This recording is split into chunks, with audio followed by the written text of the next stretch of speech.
Assalamualaikum warahmatullahi wabarakatuh. Bismillahirrahmanirrahim. Alhamdulillahilladzi hadana li hadza wa ma kunna linahtadiya laula an hadanallah. Laqad ja'at rusulu rabbina bil haqq wa nudzu an tilkumul jannatu urithumuha bima kuntum ta'malun. Asyhadu an la ilaha illallah wa asyhadu anna Muhammadar Rasulullah sallallahu alaihi wasallam wa ala alihi wa ashabihi amma ba'du. Para saudara sekalian dimanapun berada, Allah berfirman di surat An-Nisa ayat 64, wa'budullaha wa la tusyriku bihi syai'a wa bil walidaini ihsana wa bidzil qurba wal yatama wal masakin wal jari dzil qurba wal jaril junubi was sahibi bil jambi wa ibnis sabil wa ma malakat aymanukum innallaha la yuhibbu man kana mukhtalan fakhura. Yang artinya Allah memerintah untuk menyembah hanya pada Allah, tidak boleh disekutukan pada sesuatu pun.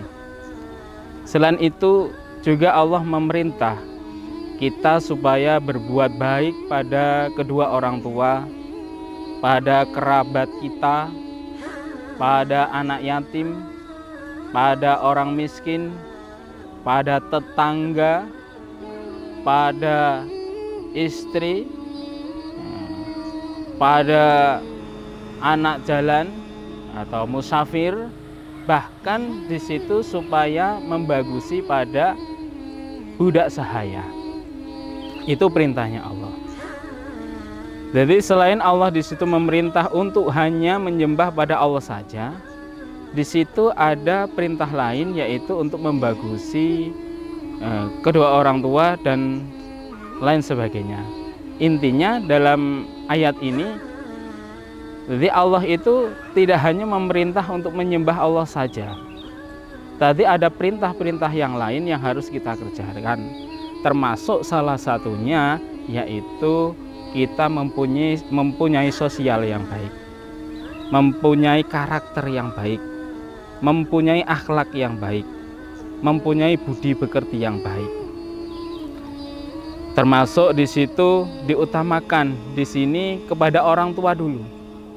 Jadi kepada orang tua supaya berbuat baik kepada orang tua. Tidak boleh menyakiti hati orang tua. Tidak boleh di situ berbohong kepada orang tua, harus jujur kepada orang tua. Dan pada kerabat juga sama, dan pada semua yang diterangkan di ayat ini juga sama, harus seperti itu. Berarti intinya di situ kita harus mempunyai akhlak yang baik, budi pekerti yang baik, budi yang luhur di situ. Berarti karakter yang baik, budi pekerti yang baik, budi luhur ini setara dengan di situ perintah Allah menyembah pada Allah. Jadi gandengannya. Jadi tidak di situ kadang kita kan melihat orang di situ ibadahnya baik gitu, tapi pada orang tuanya, pada orang lain kurang baik. Itu kurang pas. Jadi karena di situ agama ini sudah sempurna, nah, kita juga harus mengerjakannya harus secara sempurna. Udkhulu fis-silmi kafah.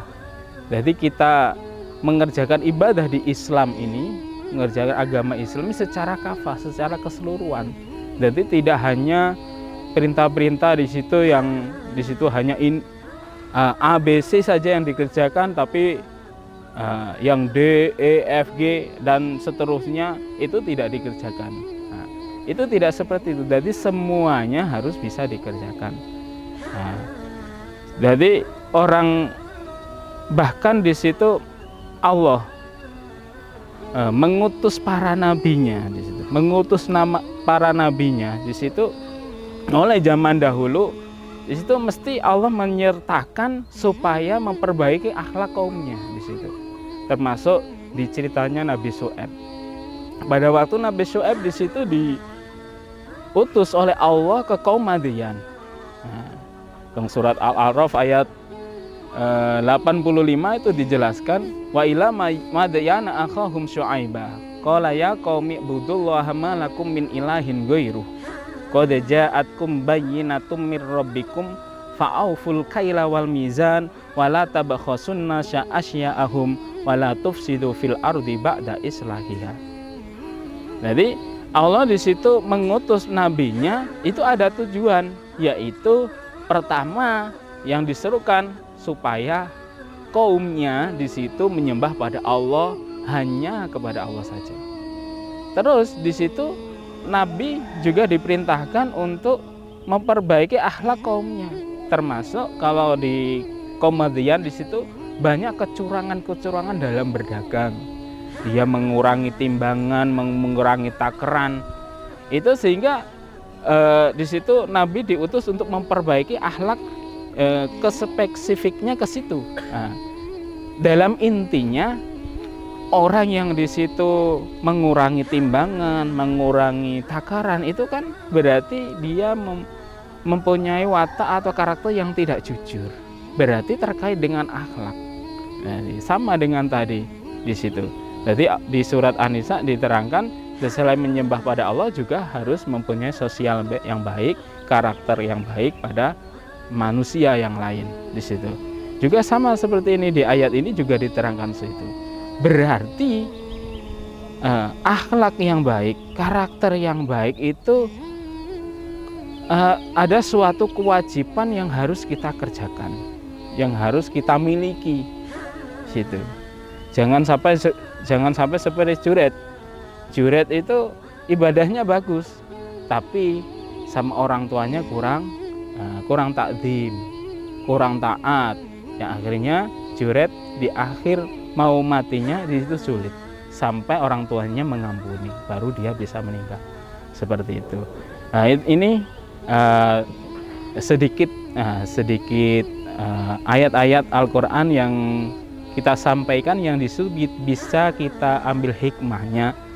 Berarti kita itu menyembah pada Allah, berbeda pada Allah itu juga tidak di situ ibaratnya monoton gitu, menyembah pada Allah di situ hanya di situ sholat, zakat, puasa, haji saja tidak, tapi ada kewajiban yang lain yang harus kita kerjakan, termasuk mempunyai sosial yang baik, mempunyai karakter yang baik. Berarti akhlak yang baik, budi pekerti yang baik itu juga menjadi kewajiban kita sebagai hambanya Allah dalam menetapi agama Islam, dalam menyembah pada Allah. Itu saja yang bisa saya sampaikan. Semoga ini bisa manfaat bagi saya sendiri, utamanya juga umumnya bagi saudara-saudara sekalian dimanapun berada yang mendengarkan nasihat atau ceramah di hari ini. Ya, dari saya ada kata yang salah, minta maaf yang sebesar-besarnya. Akhiru kalam, wassalamualaikum warahmatullahi wabarakatuh.